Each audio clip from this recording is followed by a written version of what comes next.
Hoje decidi gravar esse áudio aqui para vocês com uma palavra de reflexão de Deus no livro de Marcos, capítulo de número 14, do versículo 34 ao 37. E coloquei um tema, E o tema é Firmados para Firmar. Diz assim: E disse que Jesus, a minha alma está profundamente triste até a morte. Ficai aqui e vigiai. E adiantando-se um pouco, prostrou-se em terra e orava para que, se possível, fosse passar daquela hora. E dizia: Abba, Pai, tudo te é possível. Passa de mim este cálice. Contudo, não seja o que eu quero, e sim o que tu queres.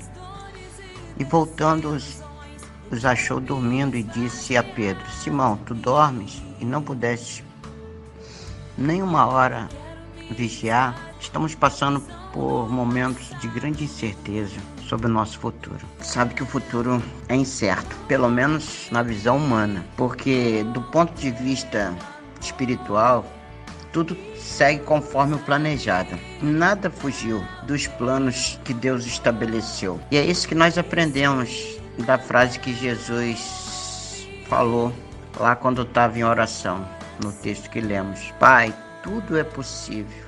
Tudo te é possível, Se possível for, passa de mim este cálice. Contudo, não seja como eu quero, e sim como tu queres. Então, irmãos, embora Jesus desejasse que aquele momento fosse passado, que ele de repente não vivesse aquele momento, ele coloca ali a vontade de Deus acima do momento que ele estava vivendo, acima da angústia, acima da incerteza, da insegurança. Ele estava prestes a se sentir a dor do pecado. O pecado que ele levaria sobre si, o pecado meu, seu, de toda a humanidade. Mesmo assim, ele continua confiando que a vontade de Deus era a melhor para a sua vida. E é isso que nós precisamos nesses dias. Não estamos nós nem perto de sentir os sofrimentos que Jesus sentiu naquele dia, irmãos, para a gente poder dizer: não aguento. Por isso não há razão para que a minha, tua confiança nele fraqueje. Não há. A nossa oração em meio a essa crise que nós estamos vivendo, ou que o mundo está vivendo, deve ser: Pai, tudo te é possível, mas não faça o que eu quero, e sim o que tu queres. Essa deve ser a nossa oração, como a oração de Jesus. Será que temos orado assim? Será que temos pedido para que Ele nos mostre a sua vontade no meio de toda a incerteza que nós estamos vivendo nesses dias, irmãos? Essa é uma pergunta que a gente precisa responder. Ou eu estou tão preocupado e centrado em mim, na minha necessidade, que o meu desejo, a minha vontade se cumpra? Não, Jesus não agiu assim. Ele deixou o exemplo, ele é exemplo para mim e para você. Então, nós precisamos sempre nos lembrar que Deus usa muitas das vezes as circunstâncias, o momento, o sofrimento, com propósito: fortalecer a fé dos seus filhos. Nós temos até alguns exemplos na Bíblia bem claro para nossa reflexão, Temos o exemplo de Josué, que se sentia incapaz de liderar o povo, cheio de incerteza após a morte de Moisés. Aí Deus aparece e encoraja ele. Gideão, em Juízes 6, que diz que ele estava desesperado, escondido, se sentindo fraco, e Deus olha para ele e diz: valente, valoroso. O mesmo Deus hoje nos olha desse jeito, como um valente, como um valoroso, como alguém que está disposto a vencer, a lutar, a prevalecer sobre toda e qualquer situação que lhe é imposta. Neemias, irmãos, foi levantado por Deus para reedificar Jerusalém, que estava toda destruída, mesmo sendo um escravo, Ele olha para aquela cidade em ruína, a cidade dos seus pais em total miséria, e eles sente o chamado de Deus para erguer aquela cidade, para levantar a autoestima de um povo, de uma nação. E hoje Deus, nesse momento, quer usar cada um de nós. Deus quer nos usar de maneira poderosa, como usou Neemias, como usou Gideão, como usou Josué, como usou Moisés, né, que Deus o alistou ele ali naquela sarça para uma grande missão, retirar o povo do Egito e levar a terra que mana leite e mel. Esse é o Deus que nós servimos. Este é os exemplos que nós temos na Bíblia, que nós precisamos refletir, exemplos que vão nos empurrar para frente, que vão nos levar a avançar, nos levar a crer que Deus está conosco, não importa o momento que nós estejamos vivendo, ou nossa nação, nosso mundo esteja atravessando. Nós não podemos desperdiçar momentos tão preciosos como esse, momentos em que Deus está levantando uma geração de adoradores, uma geração de homens, mulheres que vão se colocar na brecha em oração, que vão se colocar em vigilância. Jesus foi levado ao deserto, a Bíblia diz, pelo Espírito, e naquele deserto ele foi tentado, mas ele não cedeu às tentações, não cedeu às pressões do inferno. O inferno hoje está fazendo pressão contra a igreja, contra os governantes, contra as pessoas, contra as famílias, contra o mundo, e nós não podemos ceder às pressões do inferno. Os próprios apóstolos foram levados pelo Espírito para pregar em todos os lugares, mas não foi sem sofrimento, não foi sem dor, não foi sem prisões, não foi sem açoite. Todos eles passaram. Jesus não prometeu mar de rosas, mas ele prometeu que estaria conosco. Ele disse: no mundo vós tereis aflição, mas tende bom ânimo. E é esse bom ânimo que nós precisamos ter nos dias de hoje.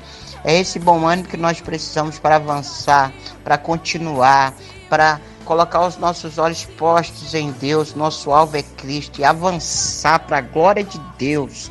Esse é o nosso tempo. Estes homens do passado viveram o seu tempo. Hoje é o nosso tempo, é o meu tempo, é o teu tempo da igreja, é o tempo do ministério em tempo de graça, é o tempo de todos nós, é o tempo do Brasil, é o tempo dos cristãos, é o tempo de todos nós nos unirmos e fazermos a diferença, sermos a diferença.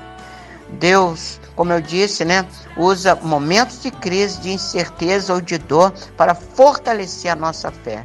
E nós não podemos desperdiçar esse tempo que estamos vivendo. Irmãos, voltando para esse texto, Jesus chama os seus discípulos, tenta acordar eles daquele sono. E nós temos visto hoje muitos cristãos dormindo, como a Bíblia diz, o sono da indolência, dormindo. E precisam acordar para o momento crítico que estamos vivendo, acordar para eles entenderem, para nós entendermos que nós temos uma arma poderosa, a oração. Então, Jesus chamou aqueles discípulos para vigiarem, para orarem com ele.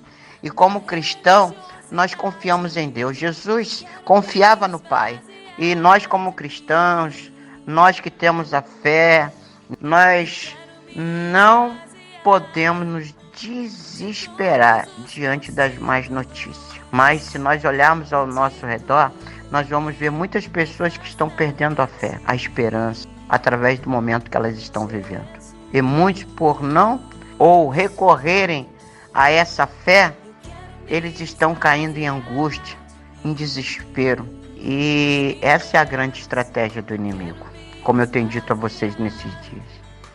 Porque ele tem um único objetivo: neutralizar sua fé. Se a situação não melhorar rapidamente, irmãos, e nada nos faz crer que isso acontecerá, a não ser que haja uma grande intervenção divina.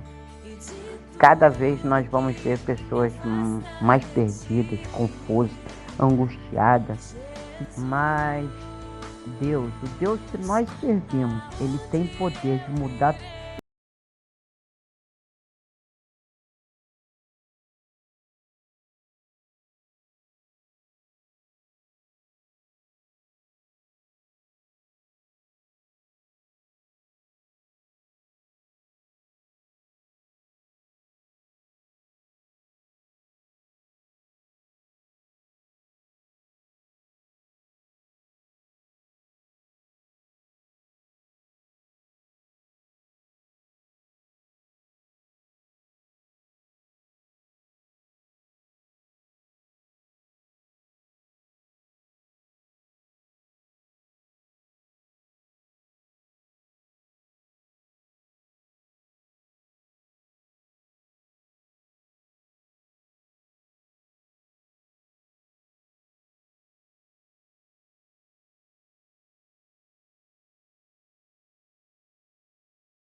estamos angustiados. E não podemos assumir uma posição presunçosa de superioridade, achando que somos melhor do que qualquer um, de que eu sou forte o suficiente para não cair, mas nós precisamos amar os outros como a nós mesmos. Esse é um princípio de Deus para nós.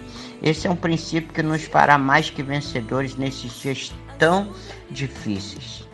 E quando aqueles que estiverem precisando de nós, eles olharem para nós, nos verão ajudando eles em oração, ajudando a vida deles, igual ao que Jesus fazia no Getsêmani pelos seus discípulos, que infelizmente estavam dormindo com os olhos pesados. Muitos nesses dias, mesmo com tudo que está acontecendo, estão dormindo e precisam acordar. E nós precisamos ser essa voz profética, incentivando eles a acordar, a orar, a vigiar. E enquanto eles dormem, eu tenho que me levantar e orar por eles, vigiar até mesmo por eles, alertando eles acerca de tudo que nós estamos vivendo. E em tempo de incerteza, de angústia, de dor, ou mesmo sofrimento, meus irmãos, estejamos prontos a ajudar quem precisa. Você está firmado em Cristo com um único objetivo, firmar. Então me despeço aqui dizendo que a paz seja convosco. Pastor Mauro de Oliveira.